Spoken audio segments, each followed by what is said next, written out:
আজকের এই সপ্তম অধিবেশনে আপনাদের সবাইকে শুভেচ্ছা জানাই। যারা এই সময় আমার সঙ্গে এই ক্লাসে যুক্ত হয়েছেন এবং এই ক্লাস চলাকালীন অবস্থায় যারা যুক্ত হবেন এবং যারা নিয়মিতভাবে এই ক্লাসে অংশগ্রহণ করছেন, তাদের সবাইকে শুভেচ্ছা জানাই এবং কৃতজ্ঞতা জানাই যে আপনারা আপনাদের মন্তব্যের মধ্য দিয়ে আমাকে উৎসাহিত করছেন এবং আমি বিশ্বাস করি যে এর মধ্য দিয়ে প্রভু তিনি আমাদেরকে তার বাক্যের দ্বারা আশীর্বাদ করছেন। আমরা গত ক্লাসে আব্রাহামের জীবনের বিভিন্ন বিষয় নিয়ে আলোচনা করেছিলাম এবং আজকে আমরা যাকব এবং যোসেফের জীবন থেকে কিছু বিষয় আলোচনা করব এবং এর মধ্য দিয়ে আমরা আমাদের আদি পিতাদের যে যুগ, আমরা যে ধারাবাহিকতায় অগ্রসর হচ্ছি, সেই আদি পিতাদের যুগের আলোচনা আমরা শেষ করতে চেষ্টা করব। আসুন আমরা প্রার্থনা করি। গৌরবময় জীবন্ত সর্বস্তু পিতা ঈশ্বর, আমরা তোমার ধন্যবাদ করি, প্রশংসা করি, গৌরব করি, কৃতজ্ঞতায় তোমার চরণে মস্তক অবনত করি যে প্রভু তুমি ভয়ানক কঠিন মহামারীর সময়েও আমাদের প্রতি তোমার দয়া, তোমার অনুগ্রহ, তোমার করুণা তুমি প্রকাশ করে চলেছ। তুমি আমাদেরকে এখনো নিরাপত্তায় রেখেছো, সুস্থ রেখেছো। আমরা তাই তোমার চরণে কৃতজ্ঞ হই। প্রভু যারা আক্রান্ত রয়েছেন তাদের জন্য বিশেষভাবে বিনতি প্রার্থনা করি। প্রভু তুমি তাদের প্রতি দয়া করো, তোমার সুরক্ষিত হস্ত, তোমার সুস্থতার হস্ত বিস্তার করো, তাদেরকে স্পর্শ করো এবং সুস্থতা দান করো। প্রভু এই ক্লাসে এই সময় আমরা তোমার কর্তৃত্ব স্বীকার করি, তোমার পরাক্রান্ত হস্তের নিচে অবনত হই। বক্তা শ্রোতা সকলকে প্রভু তুমি নিয়ন্ত্রণ করো, তোমার পবিত্র আত্মার দ্বারা তুমি যে শিক্ষা আমাদেরকে দিতে চাও তা গ্রহণ করার জন্য তুমি আমাদেরকে অনুগ্রহিত করো, কেন আমরা তোমার পুত্র, আমাদের জীবন্ত মুক্তিদাতা যিশু নামে এই প্রার্থনা চাই, আমেন। আমরা সেই 9টি পুরাতন নিয়মের যে যুগ আমরা বলেছি, যার মধ্য দিয়ে আমরা সম্পূর্ণ পুরাতন নিয়মকে জানতে চাই, আর আমরা সেই যুগগুলো আলোচনা করছি। আর সেই আলোচনায় আমরা দ্বিতীয় যুগ, আদি পিতাদের যুগ, যেখানে ইসরায়েল জাতির জন্ম হয়েছে, সেই যুগ নিয়ে আমরা আলোচনা করছি এবং তার মধ্যে আব্রাহামের আহ্বানের মধ্য দিয়ে এই জাতির জন্মের সূচনা হয় এবং এরপরে ইসহাক এবং যাকব, যোসেফ, এই 4 জন আদি পিতা। আমরা আজকে যাকবের জীবন থেকে একটি বিষয় লক্ষ্য করব যা আমাদের জীবনের জন্য বিশেষ আশীর্বাদ এবং শিক্ষার কারণ হবে।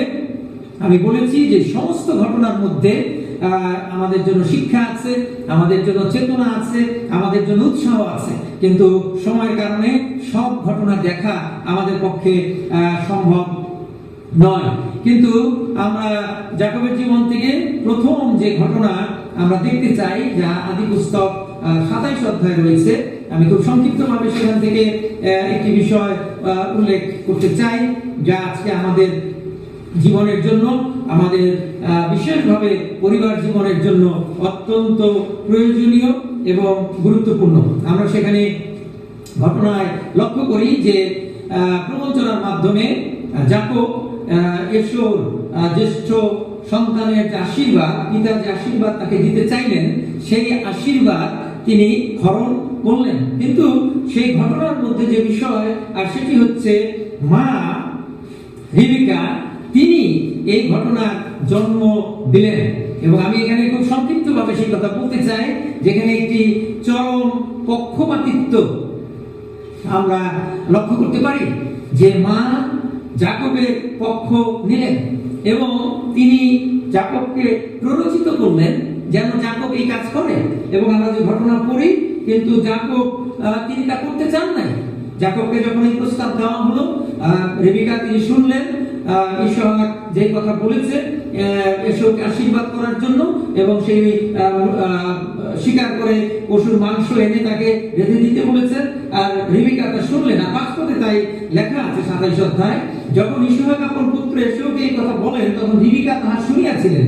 অতএব এইসব মৃগ শিকার করে আনিবার জন্য প্রান্তরে গমন করিলে পর রেবেকা আপন পুত্র যাকবকে কহিলেন, দেখো তোমার ভ্রাতা এসবকে তোমার পিতা যাহা বলিয়াছেন আমি শুনিয়াছি। তারপরে তিনি বললেন এবং তিনি প্রস্তাব দিলেন যাকবকে 8 পদে, হে আমার পুত্র, এখন আমি তোমাকে যাহা আজ্ঞা করি আমার সেই কথা শুনো। তুমি পালে গিয়া তথা হইতে উত্তম 2টি ছাগবৎস আনো, তোমার পিতা যেরূপ ভালোবাসেন তদ্রূপ সুস্বাদু খাদ্য আমি প্রস্তুত করিয়া দিই। পরে তুমি আপন পিতার নিকটে তাহা লইয়া যাও, তিনি তাহা ভোজন করুন, যেন তিনি মৃত্যুর পূর্বে তোমাকে আশীর্বাদ করেন। কিন্তু যাকব লক্ষ্য করেন যে আমরা লক্ষ্য করি যে তখন যাকব আপন মাতা রেবেকাকে কহিলেন, দেখো আমার ভাতা এসেও লোমশ, কিন্তু আমি নির্লম।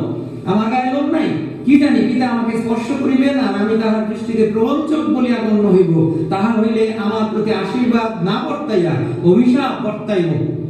যাকব সচেতন ছিলেন, কিন্তু মা দায়িত্ব নিলেন এবং মা তাকে বুঝিয়ে বললেন কোনো মতেই না, যদি অভিশাপ হয় সেই অভিশাপ আমার উপরে হবে। এবং এই সমস্ত কিছু এই ঘটনা ঘটলো এবং যাকব গেলেন এবং রেবেকা তাকে সেই মেষের লোম গায়ে দিয়ে ইত্যাদি, আমরা এই সব ঘটনা জানি। ঘটনা আমার বড় বিষয় নয়, আমার বড় বিষয় এই যে পক্ষপাতিত্ব। আজকেও আমাদের অনেক পরিবার ধ্বংসের অনেক ক্ষেত্রে মূল কারণ পিতামাতাদের এই পক্ষপাতিত্ব। এবং যখনই পরিবারে পিতামাতারা পক্ষপাতিত্ব করেন, তখনই পরিবারের সন্তানদের মধ্যে বিভেদ, হিংসা, দেশ এই সমস্ত সৃষ্টি হয়। এবং এখানেও তাই হলো। এবং ফলে 41 পদে এসে লেখা আছে, যাকব আপন পিতা হইতে আশীর্বাদ পাইয়াছিলেন বলিয়া এসো যাকবকে দেশ করিতে লাগিলেন। আর এসো মনে মনে কহিলেন, আমার পিতৃশোকের কাল প্রায় উপস্থিত, তৎপরে আমার ভাই যাকবকে বধ করিব। না, এই যে পক্ষপাতিত্ব তার জন্ম দিল দুই ভাইয়ের মধ্যে শত্রুতা, এমনকি হত্যার চিন্তা। এবং জ্যেষ্ঠ পুত্র এসবের কথা রেবেকা কর্ণগোচর হইল, রেবেকা জানতে পারলেন, তাহাতে তিনি লোক পাঠাইয়া কনিষ্ঠ পুত্র যাকবকে ডাকাইলেন। এবং তারপরে আমাদের পরবর্তী বিষয় 28 অধ্যায় আমরা আলোচনায় যাব। আমি এখান থেকে শুধু সেই কথা বলতে চাই, যেন আমরা পিতামাতারা সতর্ক হই, সচেতন হই আমাদের সন্তানদের সঙ্গে নিরপেক্ষভাবে আচরণ করার ক্ষেত্রে। আর না হলেই এই পরিবারের মধ্যে, আজকে অনেক পরিবারের মধ্যে এই পিতামাতার পক্ষপাতিত্বের কারণে ভাই বোনদের মধ্যে ঠিক একই রকম সম্পর্ক তৈরি হয় যেমনি এখানে তৈরি হলো। এমনকি ভাইকে বধ করার চিন্তা আর এক ভাইয়ের মনের মধ্যে আসলো। আর এই প্রেক্ষাপটেই আমাদের পরবর্তী বিষয়, গুরুত্বপূর্ণ বিষয়, আর সেটি 28 অধ্যায়ে সেই যাকবের দর্শন। এই প্রেক্ষাপটে মায়ের পরামর্শে যাকব তিনি চলে গেলেন। মা তাকে মামাবাড়িতে পালিয়ে যাওয়ার জন্য পরামর্শ দিলেন এবং স্বাভাবিকভাবেই যাকব সেই পরামর্শ অনুসারে তিনি যাত্রা করলেন। আর সেই যাত্রায় যখন তিনি ছিলেন, 10 পদে লেখা আছে, যাকব বেরশেবা হইতে বাহির হইয়া হারনের দিকে যাত্রা করিলেন এবং কোন এক স্থানে পৌঁছিলে সূর্য অস্তগত হওয়াতে তথায় রাত্রি যাপন করিলেন। আর তিনি তথাকার প্রস্তর লইয়া বালিশ করিয়া সেই স্থানে নিদ্রা যাইবার জন্য শয়ন করিলেন। এবং পরে তিনি স্বপ্ন দেখিলেন, আর দেখো পৃথিবীর উপরে এক শির স্থাপিত, তাহার মস্তক গগনস্পর্শী, আর দেখো তাহাতে ঈশ্বরের দূতগণ উঠিতেছেন ও নামিতেছেন। এখানে এই অংশে আমরা এই যে চিত্র দেখি, স্বাভাবিকভাবে আমরা এইটাই ভাবতে পারি যে স্বর্গের সিঁড়ির স্বপ্ন যখন দেখা হচ্ছে বা আমরা যদি কল্পনা করি, তাহলে আমরা সবসময় চিন্তা করবো স্বর্গদূতরা স্বর্গে থাকেন, সুতরাং তারা আগে নামবেন, তারপরে তারা উঠবেন। কিন্তু এখানে লেখা আছে ঈশ্বরের দূতগণ উঠিতেছেন এবং নামিতেছেন। এবং এই বিষয়ে প্রভু যীশু খ্রিস্ট তিনি কথা বলেছেন। আমরা বেশিরভাগ সময় ভাবি সবকিছু ওইখানে নির্ধারণ হয়, তারপরে এখানে হয়, কিন্তু আসলে বিশ্বাসীদের বেলায় তা সত্য নয়। বিশ্বাসীদের বেলায় আমরা বিশ্বাসীরা এখানে যা করি সেই অনুসারে স্বর্গে নির্ধারিত হয়। যীশু বিতর্কে বলেছিলেন, আমি পাতালের চাবিগুলি তোমাকে দিলাম, তুমি যা বদ্ধ করবে তা স্বর্গে বদ্ধ হবে, তুমি যা মুক্ত করবে এই পৃথিবীতে তার স্বর্গে মুক্ত হবে। সুতরাং আগে পৃথিবীতে এবং তারপরে স্বর্গে। এবং এরপরে ঈশ্বর তিনি কথা বললেন, তার সঙ্গে তিনি কথা বললেন আর তিনি তার পরিচয় দিলেন। সদাপ্রভু তাহার উপরে দণ্ডায়মান, তিনি কহিলেন, আমি সদাপ্রভু তোমার পিতা আব্রাহামের ঈশ্বর ও ইসহাকের ঈশ্বর। এই যে ভূমিতে তুমি শয়ন করিয়াছ, ইহা আমি তোমাকে ও তোমার বংশকে দিব। আমরা আব্রাহামের কাছে সেই প্রতিজ্ঞা দেখেছিলাম, তারপরে ঈশ্বর ইসহাককে সেই প্রতিজ্ঞা স্মরণ করিয়ে দিয়েছেন। এখন তিনি যাকবকে সেই একই প্রতিজ্ঞা স্মরণ করিয়ে দিচ্ছেন এবং তিনি বলছেন যে কথা আব্রাহামকে বলেছিলেন, তোমার বংশ পৃথিবীর ধূলির ন্যায় অসংখ্য হইবে এবং তুমি পশ্চিম ও পূর্ব, উত্তর ও দক্ষিণ চারিদিকে বিস্তীর্ণ হইবে এবং তোমাদের এবং তোমার বংশে পৃথিবীস্থ যাবতীয় গোষ্ঠী আশীর্বাদ প্রাপ্ত হইবে। সুতরাং এখানে আমরা সেই পুনরুক্তি, সেই যে ঈশ্বরের প্রতিজ্ঞা আব্রাহামের কাছে, সেটি আমরা লক্ষ্য করি। এবং এরপরে তিনি অন্যান্য সমস্ত আশীর্বাদের কথা তিনি বললেন। পরের পদে লেখা আছে, আর দেখো আমি তোমার সহবর্তী, যে যে স্থানে তুমি যাইবে সেই সেই স্থানে তোমাকে রক্ষা করিব ও পুনর্বার এই দেশে আনিব, কেননা আমি তোমাকে যাহা যাহা বলিলাম তাহা যাবৎ সফল না করি তাবৎ তোমাকে ত্যাগ করিব না। পরে নিদ্রা ভঙ্গ হইলে যাকব কহিলেন, অবশ্যই এই স্থানে সদাপ্রভু আছেন, আর আমি তাহা জ্ঞাত ছিলাম না। আর তিনি ভীত হইয়া কহিলেন, এ কেমন ভয়াবহ স্থান, এ নিতান্তই ঈশ্বরের গৃহ, এ স্বর্গের দ্বার। চমৎকার! শুধু ঈশ্বর কথা বললেন, আর ঈশ্বর তার প্রতিজ্ঞা তিনি স্মরণ করিয়ে দিলেন তা নয়, তার সঙ্গে থাকবেন, তাকে রক্ষা করবেন, আবার ফিরিয়ে নিয়ে আসবেন, সব ঈশ্বর তিনি বললেন।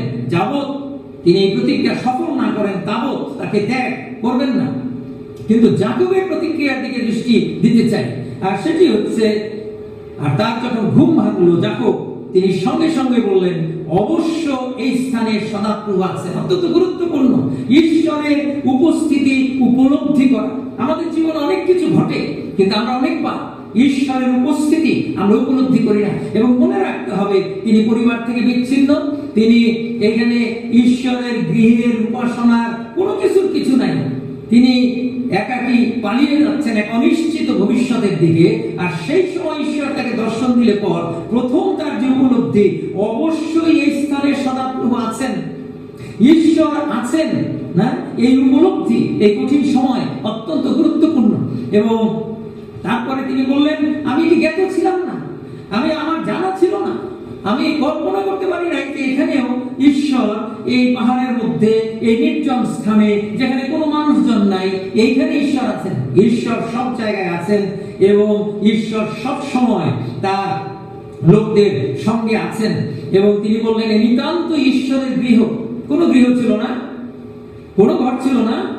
আজকে আমরা অনেকবার আমাদের ঈশ্বরের গৃহ বলতে আমরা শুধুমাত্র গির্জাঘরকে বুঝি, আর খালি গির্জাঘর বানানো নিয়ে প্রতিযোগিতা করি, কে কত বড় গির্জাঘর বানাবো সেই চিন্তা করি।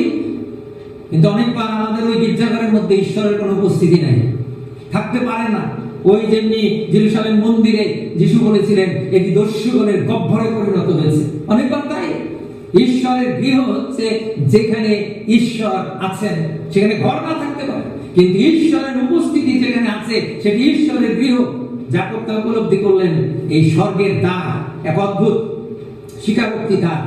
এবং তারপরে লক্ষণীয় যে তার এই যে উপলব্ধি, এই উপলব্ধি থেকে তার প্রতিক্রিয়া কি বললেন তিনি সেটি গুরুত্বপূর্ণ। কি বললেন তিনি সেটি গুরুত্বপূর্ণ। পরে যাকব প্রত্যুষে উঠিয়া বালিশের নিমিত্ত যে প্রস্তর রাখিয়াছিলেন তাহা লইয়া স্তম্ভ রূপে স্থাপন করিয়া তাহার উপরে তৈল ঢালিয়া দিলেন। বেদী ঈশ্বরের উপস্থিতি, আর সেই জন্য তিনি বেদী নির্মাণ করলেন। কিছু ছিল না তার কাছে, ওই পাথরটিকে বেদী রূপে স্থাপন করে তিনি তার উপরে তেল নৈবেদ্য ঢেলে দিলেন। না, তিনি নৈবেদ্য দিলেন ঈশ্বরের উদ্দেশ্যে। আর সেই স্থানের নাম বৈথেল, ঈশ্বরের গৃহ রাখিলেন। কিন্তু পূর্বে ওই নগরের নাম লুজ ছিল। এবং যাকব যখন ফিরে আসেন এই মামাবাড়ি থেকে অনেক বছর পরে, তখন ঈশ্বর তাকে আবার নির্দেশ দিলেন, তুমি বৈথেলে যাও। হ্যাঁ, তিনি বৈথেলে গেলেন। আমরা পরবর্তী ঘটনার মধ্যে তা লক্ষ্য করতে পারি, যখন তিনি এই শ্বশুর বাড়ি থেকে বিষয় সম্পত্তি নিয়ে সব নিয়ে ফিরে এসেছেন। তারপরে আমরা দেখি ঈশ্বর তাকে এই জায়গায়, এবং তিনি সেখানে গিয়ে তখন আবার একটি ভালো সুন্দর বেদি তৈরি করলেন, কারণ তখন তার অনেক সম্পত্তি আছে এবং অনেক পশুধন আছে। আর তিনি সেখানে ঈশ্বরের উদ্দেশ্যে নৈবেদ্য উৎসর্গ করলেন। আর যাকব মানত করিয়া এই প্রতিজ্ঞা করিলেন, যদি ঈশ্বর আমার সহবর্তী হন, আমার এই গন্তব্য পথে আমাকে রক্ষা করেন এবং আহারার্থ খাদ্য এবং পরিধানার্থ বস্ত্র দেন, আর আমি যদি কুশলে পিত্রালয়ে ফিরিয়া আসিতে পাই, তবে সদাপ্রভু আমার ঈশ্বর হইবেন। এবং এই যে প্রস্তর আমি স্তম্ভ রূপে স্থাপন করিয়াছি, ইহা ঈশ্বরের গৃহ হইবে। আর তুমি আমাকে যে কিছু দিবে তাহার দশমাংশ আমি তোমাকে অবশ্য দিব। অনেকবার আমরা ঈশ্বরের কাছ থেকে উত্তম প্রতিজ্ঞা, উত্তম আশীর্বাদ, তার সাহচর্য, তিনি আমাদের সঙ্গে সঙ্গে থাকবেন, তিনি আমাদেরকে উদ্ধার করবেন, তিনি আমাদেরকে রক্ষা করবেন। এই মহামারীর সময়ও খালি আমরা তাই চিন্তা করি, তিনি মঙ্গলময়, তিনি খালি আমাদের রক্ষা করবেন। কিন্তু আমরা কি করব? যাকব কি হবে কিচ্ছু জানেন না, কিছুই নাই তার সঙ্গে, এখনো তার কোনো থাকবার জায়গা পর্যন্ত নাই, কিচ্ছুই নাই। আর তখন তিনি প্রতিজ্ঞা করছেন, অত্যন্ত তিনি মানত করছেন, ঈশ্বরের সঙ্গে দাঁড়িয়ে তিনি মানত করছেন, কোনো মানুষের কাছে না, ঈশ্বরের কাছে তিনি কথা বলছেন। এবং ঈশ্বরের উদ্দেশ্যে নৈবেদ্য দিয়ে তিনি মানত করলেন, প্রতিজ্ঞা করলেন ঈশ্বর যদি তার সঙ্গে থাকেন, তাকে রক্ষা করেন, তাকে প্রতিপালন করেন, যা ঈশ্বর আমাদের প্রতি করে চলেছেন দিনের পর দিন। এমন বেশি কিছু নয়। যাকব বললেন, যদি ঈশ্বর আমার সহবর্তী হন, আমার এই গন্তব্য পথে আমাকে রক্ষা করেন, আহারার্থ খাদ্য, পরিধানার্থ বস্ত্র দেন, ঈশ্বর এগুলো সব আমাদের প্রতি করে আসছেন জন্ম থেকে আজকের দিন পর্যন্ত। আমাদেরকে রক্ষা করেছেন, আমাদের খাবার দিয়েছেন, আমাদের পরনে কাপড় দিয়েছেন। এবং যদি কুশলে পিত্রালয়ে ফিরে আসতে পারি বাবার বাড়িতে, তবে সদাপ্রভু আমার ঈশ্বর হইবেন। আমরা ঈশ্বরের কাছ থেকে সবকিছু উপভোগ করে আসছি, কিন্তু কতবার আমাদের হৃদয়ে এই কথা আছে যে এই যে যোগানদাতা, এই যে রক্ষক, এই যে আমার প্রতিপালন কর্তা, তিনি আমার ঈশ্বর। তাকে কতবার আমরা ঈশ্বর বলে মানি, স্বীকার করি। হ্যাঁ, তিনি স্বীকার করলেন, তিনি মানলেন, বললেন তিনি আমার ঈশ্বর হইবেন। এবং এই যে প্রস্তর আমি স্তম্ভরূপে স্থাপন করেছি, ইসরায়েল তার গৃহ হইবে। শেষে গুরুত্বপূর্ণ কথা, আর তুমি আমাকে যে কিছু দিবে, যা কিছু দিবে, তাহার দশমাংশ আমি তোমাকে অবশ্য দিব। এটি লক্ষণীয় যে ঈশ্বর দশমাংশের কোনো নির্দেশ দেন নাই। ঈশ্বর এখন পর্যন্ত কোনো বিষয়ে কোনো নির্দেশ দেন নাই, কোনো ব্যবস্থা দেন নাই, কোনো আজ্ঞা তিনি এখন পর্যন্ত দেন নাই। কিন্তু সচেতন ঈশ্বরের লোক, তিনি নিজের থেকে, নিজের উদ্যোগে তিনি বলছেন, আমি যা কিছু তুমি আমাকে দেবে তার সবকিছু দশমাংশ আমি তোমাকে অবশ্য দিব। লজ্জা হওয়া উচিত আজকে আমাদের যে ঈশ্বর আমাদেরকে সবকিছু দিয়ে যখন প্রতিপালন করছেন, আমরা যাকবের মতো আজকে আমাদের আজ্ঞা আছে, নির্দেশ আছে, ঈশ্বরের দাবি আছে। ঈশ্বর বলেছে দশমাংশ আমার, তথাপি আমরা দশমাংশ দেই না। আর সবকিছুর দশমাংশ দেওয়ার প্রতিজ্ঞা তিনি করেছেন। এটি ঈশ্বরের লোকের চরিত্র। এবং আমরা সেই অংশটি আলোচনা করি নাই আব্রাহামের জীবন থেকে, কিন্তু আমি সেখানে একটু দেখতে চাই যে ঈশ্বরের লোকের মনোভাব কি। ঈশ্বরকে দেওয়া, শুধু পাওয়ার না। সেখানে আরো স্পষ্ট, আব্রাহাম যখন সেই লোককে উদ্ধার করলেন, সেই লোক আক্রান্ত হয়েছিলেন এবং উদ্ধার করে আসার পর সেখানে একটি সুন্দর ঘটনা আছে। সেখানে লেখা আছে, আব্রাহাম কদলামায়কে এবং তাহার সঙ্গী রাজগণকে জয় করিয়া ফিরিয়া আসিলে পর সদমের রাজা তাহার সহিত সাক্ষাৎ করিতে সাবি তলভূমিতে, অর্থাৎ রাজার তলভূমিতে গমন করিলেন। এবং সালেমের রাজা মলকিসেদক রুটি এবং দ্রাক্ষারস বাহির করিয়া আনিলেন। তিনি পরাৎপর ঈশ্বরের যাজক। তিনি আব্রামকে আশীর্বাদ করিলেন, বলিলেন, আব্রাম স্বর্গমর্তের অধিকারী পরাৎপর ঈশ্বরের আশীর্বাদ পাত্র হন, আর পরাৎপর ঈশ্বর ধন্য হন, যিনি তোমার বিপক্ষগণকে তোমার হস্তে সমর্পণ করিয়াছেন। তখন আব্রাম সমস্ত দ্রব্যের দশমাংশ তাহাকে দিলেন। মনে রাখতে হবে, কাকে দিলেন? ওই যে পরাৎপর ঈশ্বরের যাজক মলকিসেদক, অর্থাৎ ঈশ্বরকে দিলেন, যাজকের চরণে দিলেন সমস্ত কিছুর দশমাংশ। তারপরে কি লেখা আছে? আর সদমের রাজা আব্রামকে কহিলেন, মনুষ্য সকল আমাকে দিও, সম্পত্তি আপনার জন্য লোন। দিতে চাইলেন রাজা নিজে সেদে, বললেন মানুষ আমাকে দাও, আর সম্পত্তি সব তুমি নিয়ে যাও। তখন আব্রাহাম সদমের রাজাকে উত্তর করিলেন, আমি স্বর্গমর্তের অধিকারী পরাৎপর ঈশ্বর সদাপ্রভুর উদ্দেশ্যে হস্ত উঠাইয়া কহিতেছি, প্রতিজ্ঞা করে বলছি, আমি আপনার কিছুই লইব না, এক গাছি সুতা কি পাদকার বন্ধনীয় লইব না, পাছে আপনি বলেন আমি আব্রাহামকে ধনবান করিয়াছি। কত সচেতন ঈশ্বরের লোক! আজকে আমরা খালি পাই আর পাই, কেমনে কার কাছ থেকে কি পাবো। কেউ কিছু দেওয়ার কথা বললে তার আগেই গিয়ে সেটা কেমনে নিব, আমরা সেই ধান্দায় থাকি। ঈশ্বরের লোকের চরিত্র তা নয়। ঈশ্বরের লোককে কেউ কিছু দিতে চাইলেও সে এত সহজে সেটি গ্রহণ করবে না, কারণ সে সচেতন এর দ্বারা কি ফল হবে। কি বলছেন আব্রাহাম? এক গাছি সুতাও নেব না। রাজা বলছেন সব সম্পত্তি তুমি নিয়ে যাও, কিন্তু আব্রাহাম বলছেন এক গাছি সুতাও নিব না। কেন? পাছে আপনি লোককে কি বলেন, আরে আব্রাহামকে তো আমি ধনী বানাইছি। তার মধ্যে দিয়ে কি হবে? ঈশ্বরের গৌরব নষ্ট হবে, ঈশ্বরকে খাটো করা হবে। আব্রাহাম জানেন ঈশ্বর তাকে সব আশীর্বাদ দিয়েছেন, সুতরাং সেই সুনাম গৌরব তিনি কাউকে নিতে দেবেন না, রাজাকে নিতে দেবেন না। আমরা যখনই কোনো কিছু গ্রহণ করি কারো কাছ থেকে, সেটি সচেতন থাকা দরকার, তার দ্বারা কে গৌরবান্বিত হবে, ঈশ্বর অথবা সেই ব্যক্তি। ব্যক্তি যদি গৌরবান্বিত হয়, আব্রাহামের মতো বলতে হবে আমি কিছুই গ্রহণ করব না। সুতরাং আমাদের পাওয়া এবং নেওয়ার ক্ষেত্রেও আরো অনেক সচেতন হতে হবে। আমি সারা জীবন এই নীতি অবলম্বন করেছি। না, অনেকেই আমার সম্পর্কে সে কথা বলেন যে আমার টাকা নাই, পয়সা নাই, আমার বাড়ি নাই, গাড়ি নাই, আমার বড় সংস্থা নাই, আমার বড় অফিস নাই, আমার অফিসে এসি নাই, ইত্যাদি ইত্যাদি ইত্যাদি। কারণ আমি এই নীতিতে সবসময় বিশ্বাস করেছি, পেতে চাইলে পাওয়া যায়, গ্রহণ করতে চাইলে গ্রহণ করা যায়। আপনারা দেখতে পাচ্ছেন না, কিন্তু আমার ক্লাসরুমে একটা এসি আছে, ছাত্রদের ক্লাসরুমে। আমার প্রিন্সিপালের রুমে কোনো এসি নাই। আর এসি যখন কেউ দিতে চাইলেন প্রথমে, আমি তাকে সরাসরি বললাম যে বাংলাদেশের লক্ষ কোটি মানুষ যদি এসি ছাড়া চলতে পারে, তাহলে আমিও এসি ছাড়া চলতে পারি, কোনো সমস্যা আমার নাই। এটা কোনো বিষয় না বাংলাদেশে যে একটা এসি থাকতে হবে। আমি তাকে নিষেধ করলাম, তিনি একটু মনোক্ষুণ্ণ হলেন। আমি বললাম, দেখো, আমার বাইবেল স্কুলে আরো অনেক বেশি প্রয়োজন আছে, আরো গুরুত্বপূর্ণ প্রয়োজন আছে। আমার অফিসে এসির চাইতে অনেক বেশি গুরুত্বপূর্ণ বিষয় আছে যা আমার ছাত্রদের জন্য দরকার, আমার লেখাপড়ার জন্য দরকার। আর আমি তাকে না বলে দিলাম। পরে বিশেষ পরিস্থিতির কারণে, আমাদের কনস্ট্রাকশনের কারণে, আমাদের শব্দ, ধুলা এবং গরমের কারণে জানলা দরজা বন্ধ করে দিলে গরমে থাকা যায় না, এবং খুলে দিলে পরে ধুলাবালিতে সব ভরে যায়।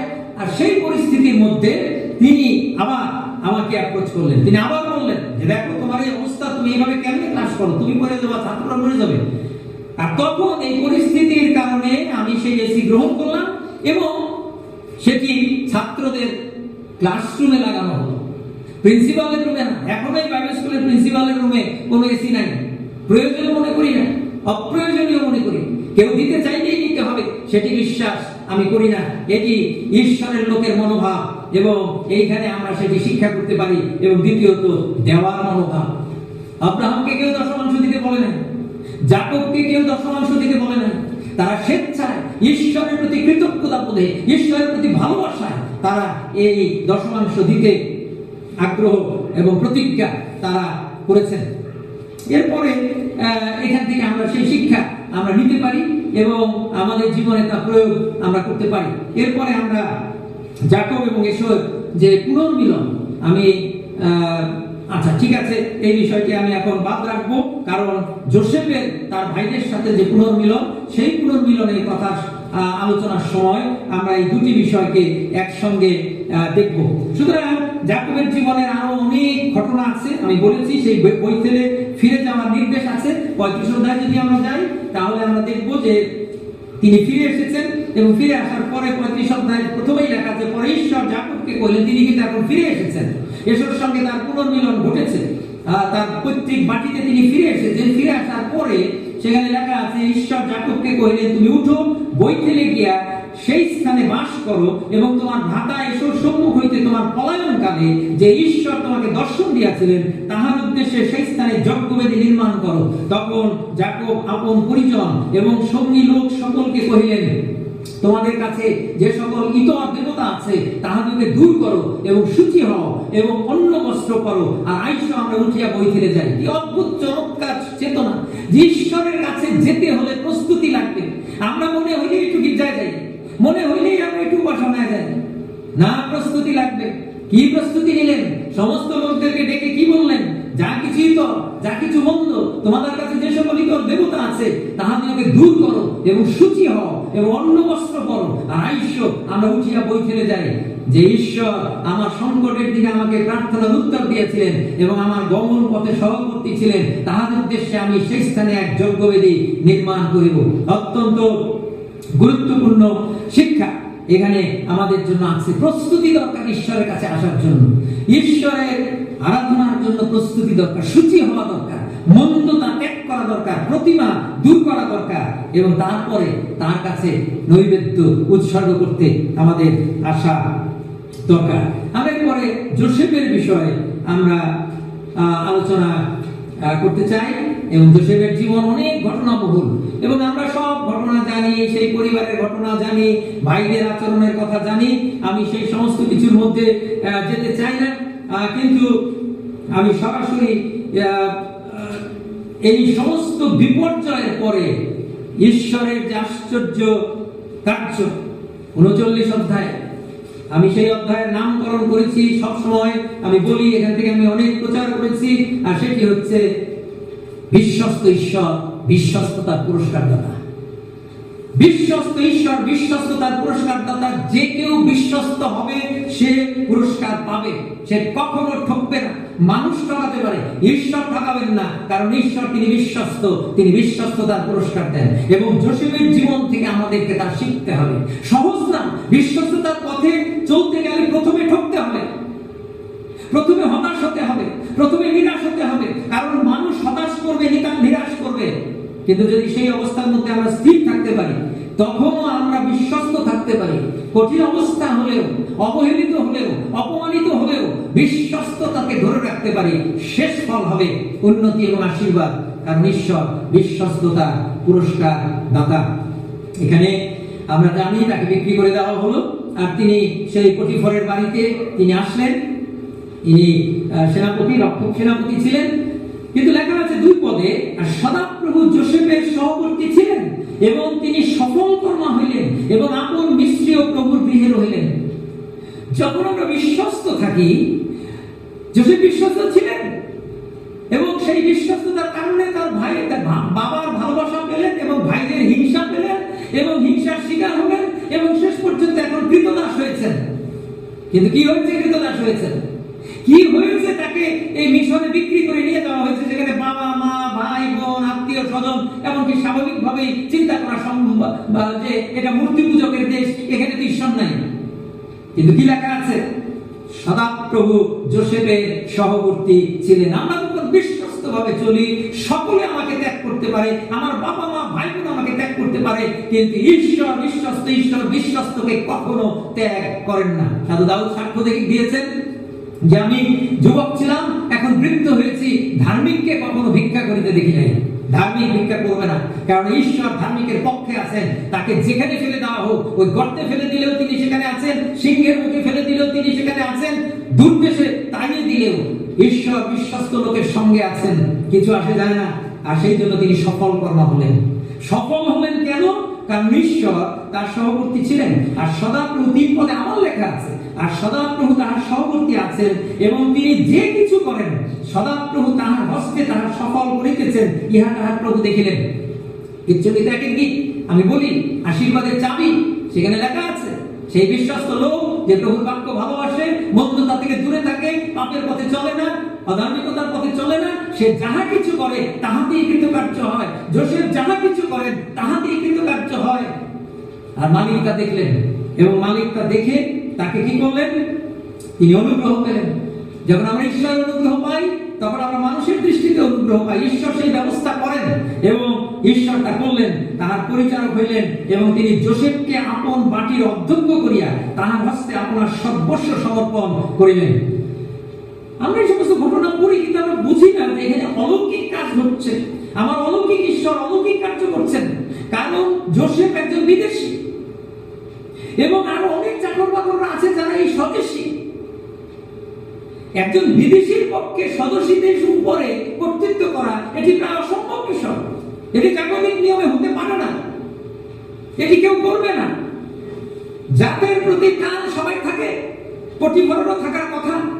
পটিফরও এই একজন বিদেশি লোকের হাতে সব দায়িত্ব দিয়ে দেবেন, আর তার দেশের চাকররা, তার নিজের জাতের লোকরা তার অধীনে কাজ করবে। এটি মানবিক ভাবে সম্ভব না। এটি কখন সম্ভব? যখন ঈশ্বরের হাত তিনি কাজ করেন। ঈশ্বর বলবেন, অবনত থাকো, আমি উপযুক্ত সময় তোমাকে উন্নত করব, এবং তিনি করেন। আর তখন কেউ ঠেকাতে পারে না, তখন কোনো যুক্তি টুক্তি চলে না, বিদেশি স্বদেশী কিছু হয় না। তিনি হলেন যেই অবধি তিনি যোসেফকে আপন বাড়ির ও সৎপর্শের অধ্যক্ষ করিলেন, সেই অবধি সদাপ্রভু যোসেফের অনুরোধে সেই নিষ্ক্রিয় ব্যক্তির বাটির প্রতি আশীর্বাদ করিলেন। এর আগে একদিন বলেছিলাম আব্রাহামের কথা বলতে গিয়ে, যে ঈশ্বর আমাদেরকে আশীর্বাদ করেন যেন আমরা আরো অনেকের আশীর্বাদের কারণ হই। আমরা যেখানে যাই সেখানে মানুষ আশীর্বাদ পায়, যেন মানুষ বুঝতে পারে যে আমি আশীর্বাদের মানুষ। তিনি আশীর্বাদ পেলেন এবং তার অনুরোধে, যোসেফের অনুরোধে আমাদেরকে সেই লোক হতে হবে না। যদি আমরা হিন্দু মুসলমানদের মধ্যে থাকি, হিন্দু মুসলমান প্রতিষ্ঠানের মধ্যে কাজ করি, যেন আমাদের অনুরোধে যেন সেই সমস্ত লোক আশীর্বাদ প্রাপ্ত হয়, সেটি ঈশ্বরের ইচ্ছা এবং তেমন বিশ্বাস আমাদের থাকা বাঞ্ছনীয়, এবং ফলে তিনি আরো দায়িত্ব পেলেন, তাকে আরো দায়িত্ব দেওয়া হলো। এবং মালিক কোনো বিষয়ে খোঁজ রাখতেন না, কারণ কি জানতেন যে যোসেফ তিনি বিশ্বস্ত, আর তার উপর 100% আস্থা মালিকের ছিল। সুতরাং আমরা যেখানেই থাকি না কেন, আমরা খ্রিস্টানদের মধ্যে থাকি, নন খ্রিস্টানদের মধ্যে থাকি, হিন্দুদের মধ্যে থাকি, মুসলমানের মধ্যে থাকি, ঈশ্বরের লোক হিসাবে আমাদেরকে বিশ্বস্ততা প্রমাণ করতে হবে। ঈশ্বরের লোক হিসাবে আমাদেরকে বিশ্বস্ত হতে হবে। পৌল সে কথা বলেছেন, যেন আমাদেরকে বিশ্বস্ত দেখিতে পাওয়া যায়। বিশ্বস্ততা প্রমাণ করতে হবে। এবং যোসেফ করলেন। এবং স্বাভাবিকভাবে আমাদের মাথার মধ্যে সবসময় কাজ করে, অনেক সময় আমরা এরকম শিক্ষা শুনি যে বিশ্বস্ত হইলেই সবকিছু দিলে ধরে চলবে, সবকিছু খুব ভালো হবে, একের আশীর্বাদে ভরে উঠবে। নো, সেই পথ অনেক লম্বা। আগের দিন বলেছিলাম এই পথ অনেক লম্বা, এত তাড়াতাড়ি ইনস্ট্যান্ট হয়ে যায় না, অপেক্ষা করতে হয়, অনেক কঠিন যাত্রা পাড়ি দিতে হয়। এবং ঘটনা তাই হলো। যোসেফ যখন এত বিশ্বস্ত, প্রলোভন আসলো, ভয়ানক প্রলোভন একজন যুবকের জন্য। যে বয়স তার ছিল, তখন তার একজন মহিলা তার কাছে পাওয়ার আকাঙ্ক্ষা, এটি স্বাভাবিক, মানবিক, এটি ঈশ্বরের সৃষ্টি এইভাবেই। আর মনে রাখতে হবে যোসেফের অবস্থা কি। যোসেফ হচ্ছেন তিনি একজন ক্রীতদাস। সম্ভবত তার জীবনে কোনোদিন বিয়ে করা হবে না, কোনোদিন কোনো নারীর সঙ্গ হবে না। এবং শয়তান জানে, শয়তান খুব চালাক, এবং সে ঠিক সেই রকম প্রলোভন যোসেফের কাছে নিয়ে আসলো। এবং তার মাধ্যমে, মনিবের স্ত্রীর মাধ্যমে, যেখানে তিনি ক্রীতদাস, যার ক্রীতদাস তিনি, মনিব দেশে থাকেন না, মনিব বিদেশে থাকেন, আর সেই স্ত্রীর মাধ্যমে প্রস্তাব আসলো যেন তিনি তার সঙ্গে দৈহিক সম্পর্কে মিলিত হন, ব্যভিচারে লিপ্ত হন। কিন্তু 8 পদে লেখা আছে, না 8 পদে লেখা আছে, কিন্তু তিনি অর্থাৎ যোসেফ অস্বীকার করত, আপন প্রভুর স্ত্রীকে কহিলেন, দেখুন এই বাটিতে আমার হস্তে কি কি আছে, আমার প্রভু তাহা জানেন না। আমারই হস্তে সর্বস্ব রাখিয়াছেন, এই বাটিতে আমার অপেক্ষা বড় কেহই নাই। তিনি সমুদয়ের মধ্যে কেবল আপনাকেই আমার অধীনা করেন নাই, কারণ আপনি তাহার ভার্যা। অতএব আমি কিরূপে এই মহা দুষ্কর্ম করিতে এবং ঈশ্বরের বিরুদ্ধে পাপ করিতে পারি? আমরা এখানে লক্ষ্য করি বিশ্বস্ততার 2টি ধাপ আছে সবসময়। ঈশ্বরের লোক হিসাবে আমাদের মনে রাখতে হবে, আমাদের জগতে যে মনিব, যে মালিক, তার প্রতিও বিশ্বস্ততা থাকতে হবে ঈশ্বরের লোক হিসাবে। এইখানে যোসেফ প্রথমে কি বললেন? প্রথম বললেন, যেই মালিক আমাকে এত বিশ্বাস করেছেন, আমার হস্তে সর্বস্ব রেখেছেন, এই বাটিতে আমার অপেক্ষা বড় কেহই নাই, তিনি সমুদয়ের মধ্যে কেবল আপনাকেই আমার অধীনা করেন নাই, কারণ আপনি তাহার ভার্যা। তিনি বললেন, যেই মালিক আমাকে এত বিশ্বাস করেছেন, বিশ্বাস করে সবকিছু আমাকে দিয়েছেন, এই গৃহে কি আছে মালিক তিনি জানেন না, আমি জানি। আমি সেই মালিকের সঙ্গে বিশ্বাসঘাতকতা করতে পারি না। অত্যন্ত গুরুত্বপূর্ণ। আমাদের এই জগতের মনিবের প্রতিও বিশ্বস্ততা পৌল অত্যন্ত ভালোভাবে কলসীয় পত্রে আমাদেরকে সেই বিষয়ে শিক্ষা দিয়েছেন। কিন্তু এইখানে পুরাতন নিয়মে আমরা বাস্তব ঘটনার মধ্য দিয়ে সেই সত্য দেখতে পাই। এটা আরেকটি বিষয় আমি সবসময় বলি, নতুন নিয়মে অনেক শিক্ষা আছে, কিন্তু অনেক ঘটনা নাই, বাস্তব ঘটনা নাই। ওই শিক্ষার সমস্ত বাস্তব ঘটনা পুরাতন নিয়মে আছে, ওই শিক্ষার প্রতিটির বাস্তব প্রমাণ এখানে আছে এই পুরাতন নিয়মের মধ্যে। আমাদেরকে সেটি যোগাযোগ করতে শিখতে হবে। আর এই জন্য পুরাতন নিয়ম আরো বেশি বেশি করে পড়তে হবে, যেন ওই বাইরের জগতের এই ইতিহাস, এখান থেকে সেইখান থেকে ঘটনা এনে আমাদেরকে নতুন নিয়ম ব্যাখ্যা করতে না হয়। কিন্তু আমরা পুরাতন নিয়মের এই ঈশ্বরের বাক্যের ঘটনা দিয়েই আমরা নতুন নিয়মকে ব্যাখ্যা করতে পারি। এইখানে তা আছে। মনিবের প্রতি বিশ্বস্ততা প্রথমত তিনি বললেন, এবং শেষে তিনি কি বললেন?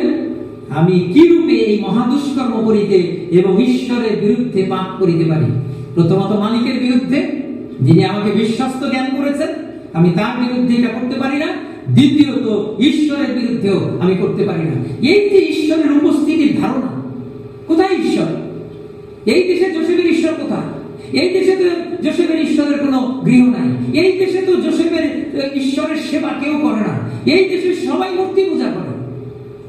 ঈশ্বরের লোকের এই চেতনা তাকে রক্ষা করে যে আমি যেখানেই আছি, আর কেউ দেখুক আর না দেখুক, মনিবের স্ত্রী তো তাকে বলছে কেউ জানবে না, কেউ দেখবে না, আরে স্বামী কোথায় বিদেশে, চিন্তার কোনো কারণ নেই, অসুবিধা নেই। শয়তান বারবার আমাদেরকে বলে কেউ দেখবে না, কেউ জানবে না, ওইরকম। যদি আমাদের সব সময় এই চেতনা থাকে যে ঈশ্বর দেখেন আমি যেখানেই থাকি, তাহলে আমরা রক্ষা পাবো। এটি আমাদেরকে রক্ষা করে, যোসেফকে রক্ষা করলো, কারণ যোসেফ জানেন তিনি এখানেও ঈশ্বরের সাক্ষাতেই আছেন। ঈশ্বরের সাক্ষাতে থাকা, ঈশ্বরের সাক্ষাতে জীবনযাপন করা, বিশ্বস্ততায় চলা পূর্ব শর্ত। যখনই আমরা সেটা ভুলে যাই যে আমি ঈশ্বরের উপস্থিতিতে আছি, ঈশ্বরের দৃষ্টি আমার দিকে আছে, তখনই আমরা অন্যায়, মন্দ, বিপদগামিতায় আমরা চলি। সুতরাং যোসেফের কাছ থেকে সেই শিক্ষা নেওয়া দরকার। কিন্তু ফল কি? বিশ্বস্ত হলেন। তিনি কি বোকা ছিলেন? না, তিনি খুব বুদ্ধিমান ছিলেন। এরপরে আমরা তার প্রমাণ পাই, অনেক প্রমাণ আছে তিনি বুদ্ধিমান ছিলেন। যোসেফ বুঝতেন না? যোসেফ এই কথা, এই বুদ্ধি তার ছিল না যে মনিবের স্ত্রীর সঙ্গে লাইনটা ভালো থাকলে আমার আর একটু সুবিধা হবে, বেতন আর একটু বেশি হবে, সুযোগ সুবিধা একটু বেশি হবে, আর আমি একটু বেশি করতে কাম একটু কম করলেও মনিবের স্ত্রী আমাকে কিছু বলবে না। এইটুকু বুদ্ধি যোসেফের ছিল না? ছিল। আজকে অনেকবার এই কুবুদ্ধি আমাদের আছে। আমরা অন্যায়ের সাথে হাত মিলাই যেন একটু সুবিধা বেশি পাই, এবং আমরা ঈশ্বরের আশীর্বাদ থেকে বঞ্চিত হই, অলৌকিক আশীর্বাদের হাত থেকে বঞ্চিত হই। আমরা একটু বাড়তি সুবিধা পাওয়ার জন্য, এই জাগতিক একটু সুবিধা পাওয়ার জন্য আমরা অন্যায়ের সাথে হাত মিলাই, আপোষ করি। যোসেফ করেন নাই। এবং ফল কি হল? কি তেলে ঝোলে বিশ্বস্ততার ফল? না, এই জগতে বিশ্বস্ততার ফল অনেকবার খুব বিপজ্জনক। ধার্মিকের বিপদ অনেক, সাধু দাউদ তিনি বলেন ধার্মিকের বিপদ অনেক, কিন্তু আছে, কিন্তু সদাপ্রভু সেই সকল হইতে তাহাকে উদ্ধার করেন। কিন্তু সেই পর্যন্ত ধৈর্য থাকতে হবে, সেই পর্যন্ত বিশ্বস্ততায় ঠিক থাকতে হবে। আমাদের জীবনে বিশ্বস্ততায় চলতে গিয়ে একটু বিপদ, একটু বিপর্যয় ঘটলেই আমরা বলি কি লাভ, সৎ পথে চলে কি লাভ, ধার্মিকতার পথে চলে কি লাভ, অমুকে তো অন্যায় করে ওর তো উন্নতি হইতেছে, অমুকের উন্নতি হইতেছে, অমুকে তো অন্যায় করে জায়গা কিনা বানাইলো, আমার তো কিছু হইল না। না প্রিয় ভাই বোনেরা, ওতে কিচ্ছু আসে যায় না।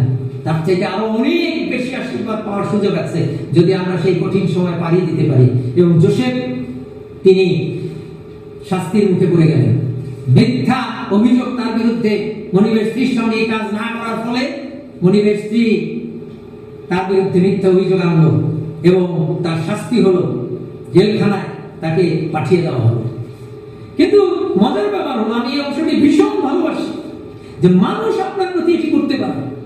এই পৃথিবীর মনিবরা অনেকবার এই কাজ করে, কারণ সে ঈশ্বর না, সে সবকিছু জানে না। মনিব সবকিছু জানে না। স্ত্রী মিথ্যা কথা বলছিলেন, স্ত্রীর কথা বিশ্বাস করছেন এবং শাস্তি দিয়েছে।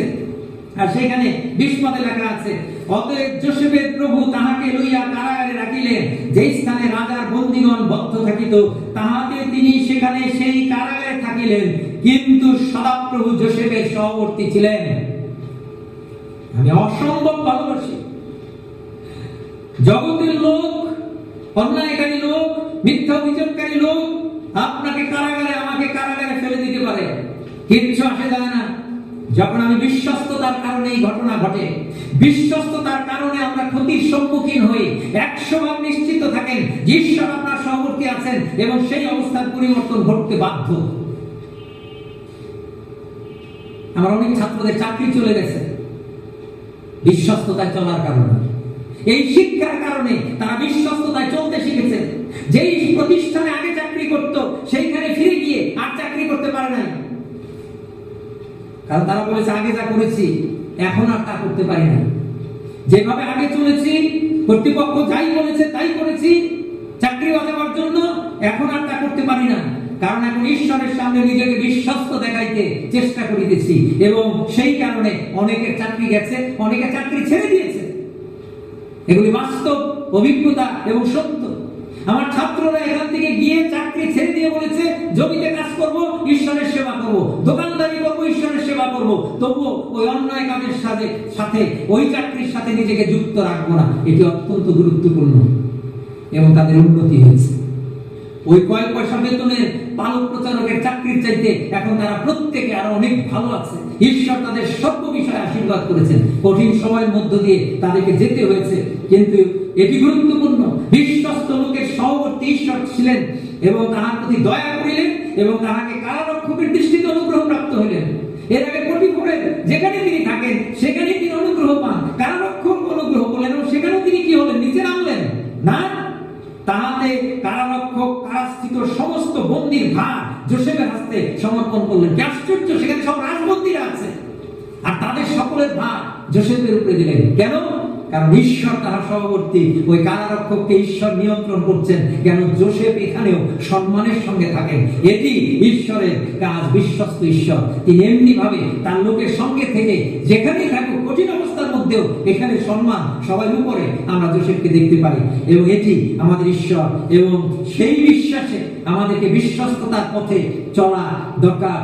শেষে লেখা আছে, কেন? সদাপ্রভু তাহার সহবর্তী ছিলেন এবং তিনি যাহা কিছু করিতেন সদাপ্রভু তাহা সফল করিতেন।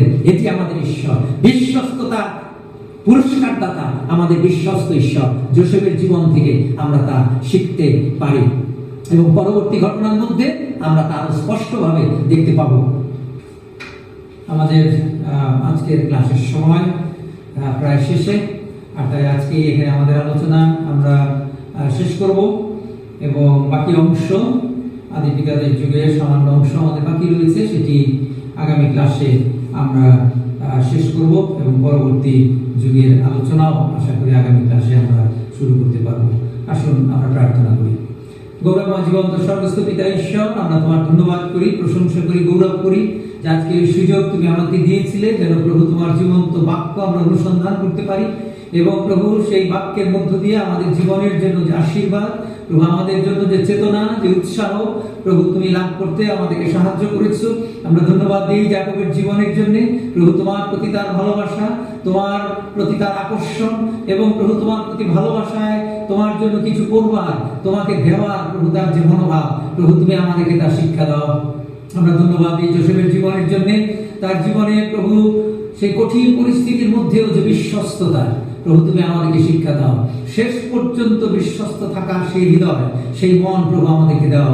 যেন প্রেমময় প্রভু তোমার আশ্চর্য উপস্থিতি যেমনি ভাবে যোসেফের সঙ্গে ছিল সব অবস্থায়, যেন আমাদের সঙ্গে থাকে এবং আশ্চর্য আশ্চর্য আশীর্বাদ প্রভু আমরা আমাদের জীবনে লাভ করতে পারি। সেই অনুগ্রহ তুমি আমাদেরকে দান করো। তোমার পবিত্র আত্মার দ্বারা তুমি আমাদেরকে আরো শিখাও এবং প্রভু তুমি আমাদেরকে আরো তোমার বাধ্যতার পথে চলতে সাহায্য করো। কারণ আমরা তোমার পুত্র, আমাদের জীবন্ত মুক্তিদাতা যিশু নামে এই প্রার্থনা চাই। আমেন।